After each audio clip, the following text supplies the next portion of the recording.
6h-9h, Adrien Dec. Les négociations de paix pour l'Ukraine entrent peut-être dans leur phase la plus aiguë, celle des concessions territoriales, avec des propositions ces dernières heures venues à la fois de Washington et surtout de Kiev. Bonjour Jean-Noël Barrot. Bonjour. Et bienvenue sur France Info, ministre de l'Europe et des Affaires étrangères. Avant d'évoquer ce sujet, je voulais vous entendre sur les mots du secrétaire général de l'OTAN, Mark Rutte. On l'a écouté dans le journal de 7 heures. Il alerte face au risque de guerre menée par la Russie, guerre qui pourrait être de l'ampleur de celle qu'ont connue nos grands-parents et nos arrière-grands-parents. Vraiment, on en est là ? Là où on en est, c'est qu'il nous faut garantir maintenant pour nous-mêmes, pour les décennies qui viennent, la paix. Et la paix, ça se prépare. La paix, ça a un prix. Et c'est la raison pour laquelle le président de la République a décidé, il y a quelques années déjà, de doubler les moyens de nos armées. Non pas dans une logique d'agressivité, non pas pour aller conquérir tel ou tel pays ou territoire, mais simplement pour relever notre défense et dissuader toute forme de menace, pour garantir la paix. Ce ne sont pas des propos inutilement alarmistes. Je crois qu'il faut que chacun ait bien conscience que garantir la paix, ça a un prix. Que la paix a un prix et qu'il faut se préparer à le payer. Alors, concernant à présent les négociations en Ukraine, on va détailler avec vous ce qui est sur la table, mais ça y est, Jean-Noël Barrot, le terme en tout cas, concession territoriale, ce n'est plus un tabou. Nous l'avons toujours dit, c'est aux Ukrainiens et à eux seuls qu'il appartient de prendre des décisions qui concernent leur territoire. Mais c'est vrai, la paix est désormais à portée de main. Les Ukrainiens, le président Zelensky a montré depuis 9 mois sa disposition à créer les conditions d'une paix. Une paix qui soit juste et une paix qui soit durable, qui ne soit pas une capitulation.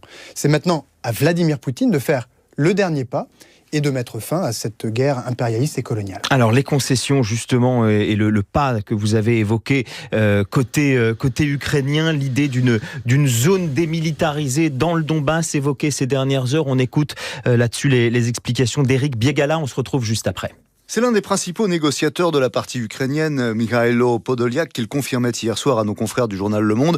L'Ukraine accepte de reculer ses troupes dans les dernières parties du Donbass qu'elle contrôle encore, à savoir les 25% de territoire de la région administrative de Donetsk.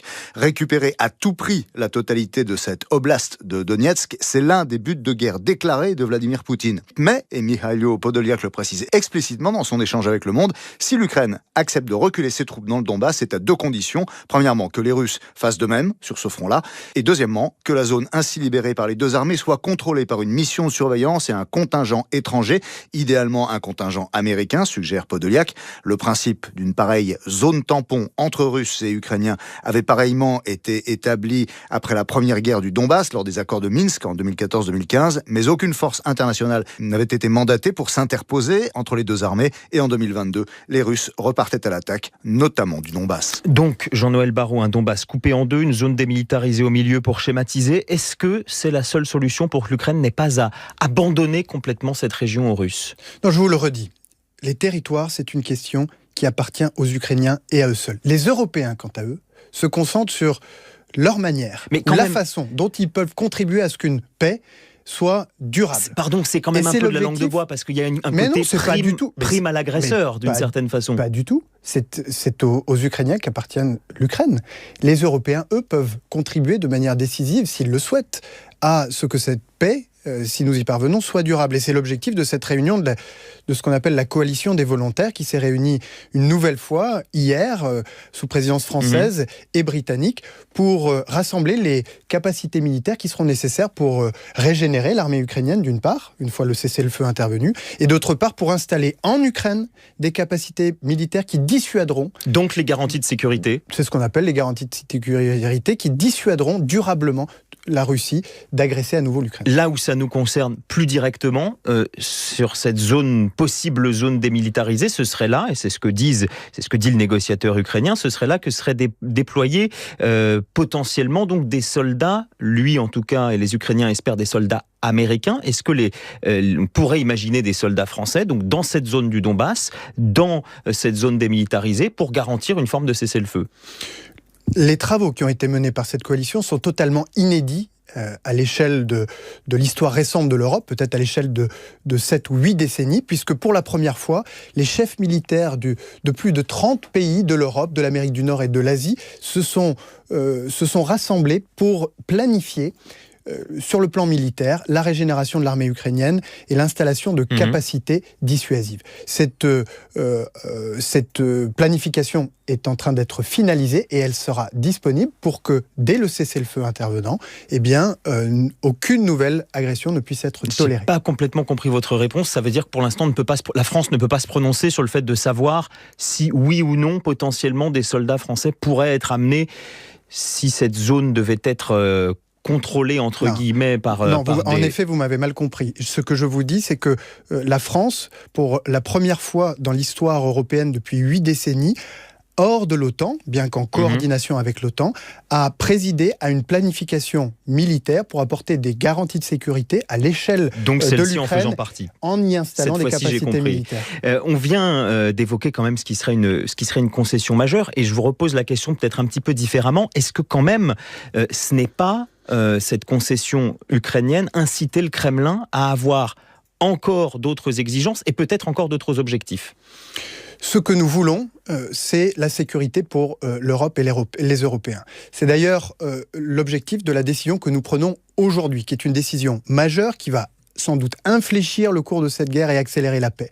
Aujourd'hui, les Européens vont décider de priver la Russie des actifs qui sont aujourd'hui placés en Europe, 200 milliards d'euros, aussi longtemps que nécessaire, jusqu'à ce que la Russie cesse sa guerre d'agression et verse des réparations à l'Ukraine. Donc ça, effectivement, vous allez sur le sujet de l'immobilisation des actifs russes qui, pour partie, sont en Belgique. Il s'agissait de prolonger cette immobilisation. Effectivement, comme vous nous le dites, elle a été confirmée.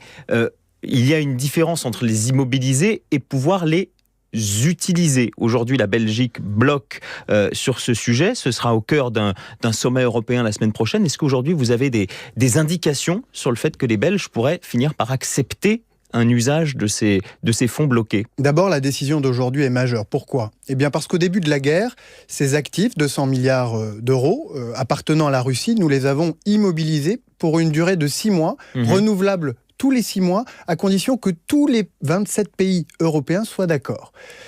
Ce qui suppose que si un pays s'y oppose, eh bien la Russie pouvait à tout moment récupérer ces sommes.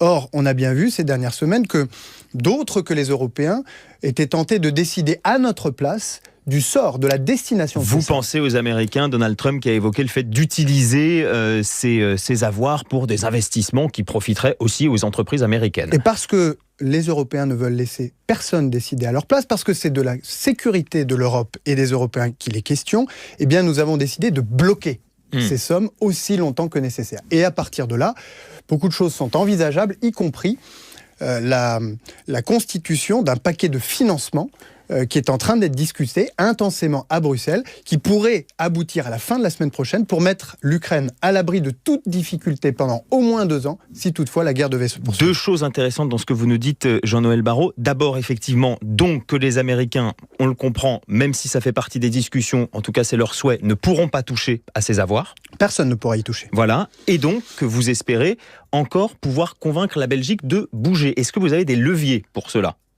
C'est la négociation européenne qui s'intensifie jusqu'à la fin de la semaine prochaine, où les chefs d'État et de gouvernement se réuniront à Bruxelles pour aboutir à ce prêt, on appelle le prêt de réparation dans le jargon bruxellois, qui a un objectif, placer l'Ukraine en position de force, en tout cas éloigner tout risque de difficulté financière si toutefois la guerre devait se poursuivre. Alors à propos de sanctions et d'avoir gelé, en tout cas, on a souvent évoqué une façon pour Moscou de contourner les sanctions, utiliser une flotte fantôme pour exporter quand même son pétrole. Ce dont on va parler à présent est un peu différent, mais interroge tout de même, car forcément, cela finance aussi indirectement la Russie. Bonjour Simon Soubieux. Bonjour. Vous nous révélez ce matin que des pétroliers russes accostent régulièrement dans des ports français, à leur bord cette fois, pas du pétrole russe, mais du brut venu du Kazakhstan. Oui, une 60aine de pétroliers au total, venus tout droit du port russe de Novorossiysk. C'est l'un des plus importants ports de Russie, au rythme d'environ un pétrolier chaque semaine dans les ports français depuis janvier. Selon nos informations, une 40aine d'entre eux a débarqué à Fos-sur-Mer dans les Bouches-du-Rhône, une 15aine dans le port du Havre en Seine-Maritime, le reste à Rouen ou à Bordeaux. Alors ils transportent quoi ces bateaux ? Eh bien tous ces pétroliers transportent du pétrole du Kazakhstan, un pays frontalier de la Russie. Pour arriver jusqu'à nous, ce pétrole doit transiter par par un oléoduc qui traverse toute la Russie jusqu'à la mer Noire. Or, cet oléoduc est géré par un consortium, le CPC, détenu à 40% par des capitaux russes. La Russie touche donc des dividendes, des taxes et une rémunération pour le transport. Les actionnaires de l'oléoduc ont touché 1,4 milliard de dollars l'année dernière. Ça finance donc d'une certaine façon la Russie. Est-ce que ces importations de pétrole kazakh, elles sont légales ? Oui, totalement. D'abord, le pétrole kazakh n'est pas sous embargo de l'Union européenne, contrairement au pétrole russe, mais surtout, l'Union européenne a explicitement prévu une dérogation pour cet oléoduc qui traverse la Russie. C'est ce que nous a expliqué la préfecture maritime de la Méditerranée. Si la traçabilité du pétrole kazakh est jugée satisfaisante, il peut donc être débarqué dans les raffineries françaises. Le Kazakhstan est aujourd'hui le 3e fournisseur de pétrole de la France derrière le Nigeria et les États-Unis, un partenaire officiellement neutre dans la guerre en Ukraine, mais dont le principal corridor d'exportation de pétrole reste russe. Alors, merci Simon Soubieux. Jean-Noël Barrot, vous êtes toujours avec nous. On apprend effectivement que des pétroliers russes viennent en France. Est-ce que, si c'est légal, c'est pour autant acceptable, d'une certaine façon, financer quand même la Russie par ce biais ? Non, c'est totalement inacceptable. Mais ça n'est pas nouveau. Et c'est la raison pour laquelle, cette année, nous avons pris 2 décisions inédite, radicale, pour mettre fin à ce contournement qui permet à la Russie de continuer à financer son effort de guerre. Première décision, celle d'ajouter à l'embargo sur le pétrole russe, il est interdit aujourd'hui d'importer du pétrole russe en Europe, l'embargo qui va entrer en vigueur dans un mois sur le pétrole raffiné en provenance d'autres pays qui, eux, importent du pétrole brut de la Russie. Parce que là, on est moins sûr de la traçabilité, je suppose. Parce qu'il n'est pas question que par une forme de blanchiment, de raffinage du pétrole, on puisse, nous, Européens, continuer indirectement à soutenir l'effort de guerre de la Russie. Ça, c'est la première décision. Elle entre en vigueur au mois de janvier prochain. Embargo sur tout le pétrole, d'où qu'il vienne, s'il provient d'un pays qui continue d'importer du pétrole de la Russie. Deuxième décision, c'est d'entraver la circulation de ces navires de la flotte fantôme, ces navires que la Russie utilise avec des faux pavillons pour contourner les sanctions. Nous avons sanctionné un certain nombre de ces navires, mais nous sommes allés plus loin. Nous avons mobilisé nos moyens militaires pour arraisonner ces navires. Ça a été le cas en France, au large de Saint-Nazaire il y a quelques semaines. Ça a été le cas au Royaume-Uni. C'est-à-dire qu'on a interpeller ces navires, on a entravé leur circulation. Mais sur les pétroliers, on vous dit en 2026, il y aura donc plus de pétroliers russes dans les ports français, ou c'est pas possible ? Ce que je dis, c'est qu'avec cet embargo qui entre en vigueur en janvier, ça sera évidemment infiniment plus compliqué pour le pétrole qui provient de ces pays qui, eux, continuent d'importer de la Russie, raffinent le pétrole dans leurs raffineries, qu'on a sanctionné pour certaines d'entre elles, et ensuite continuent d'exporter aujourd'hui vers l'Europe. Un tout dernier mot, Jean-Noël Barrot, ministre de l'Europe et des Affaires étrangères, sur un tout autre sujet, pour le coup, sujet dont France Info a choisi de faire une journée spéciale aujourd'hui, puisque c'est l'anniversaire de la COP 21, 10 ans après, accord signé à l'époque par 195 pays, les États-Unis, notamment la Chine, l'Inde, la Russie. Quand on vient d'entendre ce qu'on s'est dit, ça peut paraître un petit peu curieux. Est-ce que ce serait encore possible, selon vous, un accord comme ça aujourd'hui ? En tout cas, il faut rappeler que ça a été un immense succès de la diplomatie française. C'est la France qui a inventé la diplomatie climatique en rassemblant ainsi toute la communauté internationale autour de l'objectif de contenir le réchauffement climatique. Et 10 ans après, cet accord diplomatique, et c'est important de le rappeler, a produit des effets. Les émissions de gaz à effet de serre ont augmenté 3 fois moins vite depuis 10 ans que ça n'avait été le cas dans la décennie précédente. Et s'agissant de certains pays comme la France, les émissions de gaz à effet de serre ont carrément baissé, puisque chez nous, elles ont baissé d'à peu près 20%. Et donc, c'est une grande fierté pour nous que de célébrer cet accord qui a eu des résultats. Et c'est essentiel parce que, chacun le sait ici, le réchauffement climatique a des conséquences dramatiques sur nos vies quotidiennes. Et chaque 10e de degré qui est économisé, c'est autant de vies sauvées, de catastrophes naturelles. Même si on peut imaginer que le contexte actuel ferait qu'un accord comme ça serait plus difficile aujourd'hui. Il serait sans doute plus difficile, mais en rien, la détermination de la France ne serait altérée. Merci beaucoup Jean-Noël Barrot, ministre de l'Europe et des Affaires étrangères, d'avoir été ce matin avec nous sur France Info.